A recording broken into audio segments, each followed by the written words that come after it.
Rais wa Marekani Bwana Donald Trump amekerwa na mkutano kati ya mfalme wa Uingereza Charles wa tatu na kiongozi wa Ukraine Volodymyr Zelensky, na hii ni kwa mujibu wa gazeti la Daily Mail ambalo limedai Jumapili likinukuu vyanzo vya kidiplomasia mjini Washington. Zelensky alikutana na mfalme katika makazi yake ya Sandringham, magharibi mwa Uingereza mnamo Machi 2, siku chache baada ya kiongozi huyo wa Ukraine kulumbana hadharani na Donald Trump katika ofisi ya Oval. Jambo hili linaonekana kumkasirisha rais wa Marekani Bwana Donald Trump baada ya kukutana kwa viongozi hao wawili, kwa maana ya mfalme Charles wa tatu pamoja na Volodymyr Zelensky. Hakika mambo yalienda tofauti huko Washington baada ya Sandringham. Tuliwaambia kwamba mfalme hufanya maamuzi yake mwenyewe kuhusu nani anakutana naye, Daily Mail ilinukuu chanzo kilichowekwa vizuri kikisema. Watu wa karibu wa Trump wameripotiwa kuwajulisha maafisa wa Uingereza kwamba picha za mfalme akiwa na Zelensky zilimfanya ahisi kuwa mdogo kuhusu mwaliko wa Charles kwa ziara ya pili ya serikali nchini Uingereza. Maafisa wa Uingereza walijibu kwa hoja kwamba isingekuwa vema kwa serikali kuelekeza mfalme asikutane na Zelensky. Kulingana na Daily Mail, msemaji wa serikali ya Uingereza amekanusha kuwa hatuzitambui ripoti hizi. Tumekuwa bila shaka watu muhimu kwa Marekani kama mshirika wa Uingereza, msemaji alisema.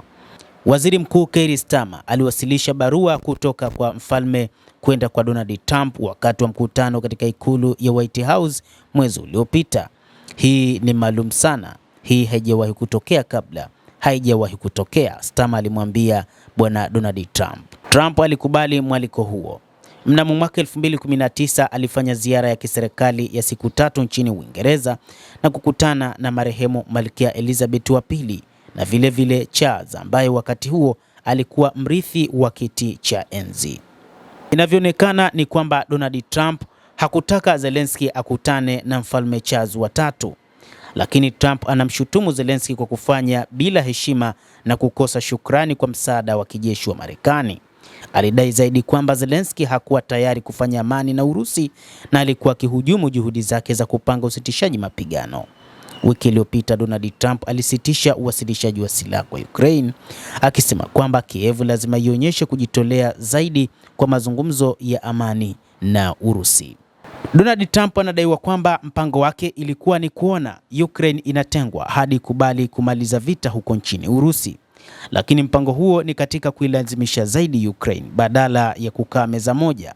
Katika mazungumzo ya hivi karibuni ambayo aliyefanya mwenyewe Bwana Trump na rais wa Urusi Vladimir Putin, lakini pia mazungumzo mengine yakafanyika huko Riyadh nchini Saudi Arabia na mengine kufanyika huko Istanbul nchini Uturuki bila kushirikishwa kwa nchi za kimagharibi pamoja na Ukraine yenyewe, jambo ambalo nchi za kimagharibi pamoja na Volodymyr Zelensky kuona kwamba ni kama wametengwa na rais wa Marekani Bwana Donald Trump.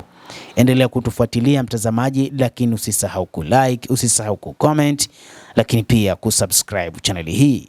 Endelea kuwa nasi wakati wote.